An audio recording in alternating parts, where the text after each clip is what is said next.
This man is a pathological liar. He doesn't know the difference between truth and lies. He lies practically every word that comes out of his mouth. And in a pattern that I think is straight out of a psychology textbook, his response is to accuse everybody else of lying. He accuses everybody on that debate stage of lying. And he is lying to his supporters. Donald will betray his supporters on every issue. If you care about immigration, Donald is laughing at you. And he's telling the moneyed elites he doesn't believe what he's saying. He's not going to build a wall. That's what he told the New York Times. He will betray you on every issue across the board. And his strategy of being a bully, in particular, is directed at women. Donald has a real problem with women. People who are insecure. People who are insecure about who they are. Donald is terrified by strong women. He lashes out at them.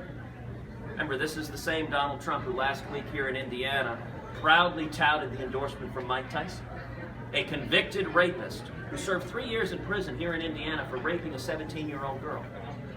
And in Donald's world, he said Mike Tyson was a tough guy.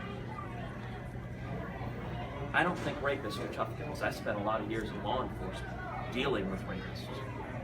Rapists are weak, they are cowards, and they're bullies. And anyone that thinks they're a tough guy, that reveals everything about Donald Trump's character. Donald Trump said Bill Clinton was targeted by unattractive women. You know what? I've been blessed to be surrounded by strong women my entire life.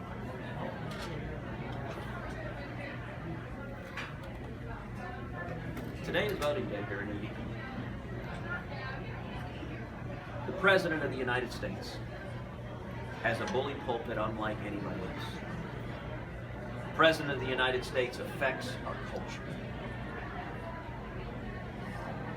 I ask the people of Indiana, think about the next 5 years. If this man were to become president. Think about the next 5 years. The boasting, the pathological lying, the picking up the National Enquirer and accusing people of killing JFK, the bullying. Think about your kids coming back and emulating this. For people in Indiana who long for a day when we were nice to each other, when we treated people with respect, when we didn't engage in sleaze and lies. And I would know one of the lies he engages in, listen, Donald Trump is a serial philanderer, and he boasts about it. This is not a secret. He's proud of being a serial philanderer. I want everyone to think about your teenage kids. The President of the United States talks about how great it is to commit adultery, how proud he is. Describes his battles with venereal disease as his own personal Vietnam. That's a quote, by the way, on the Howard Stern show. Do you want to spend the next 5 years with your kids bragging about infidelity? Now, what does he do? He does the same projection. Just like a pathological liar, he accuses everyone of lying. Even though he boasts about his infidelity, he plants in David Pecker's National Enquirer a lie about me and my family, attacking my family. He accuses others of doing what he is doing. I'll tell you, as the father of 2 young girls, the idea of our daughters coming home and repeating any word that man says horrifies me. That is not who America is. And I would say to the Hoosier State, the entire country is depending on you. The entire country is looking to you right now. It is only Indiana that can pull us back. It is only the good sense and good judgment of Indiana that can pull us back. We are staring at the abyss. And I have incredible faith in Hoosiers. Trump said he had never asked God for forgiveness for anything.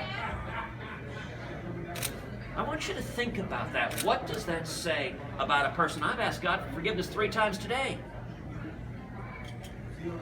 Think about your children. Do you want your children coming home and saying, Mommy, I don't need to ask God for forgiveness for anything.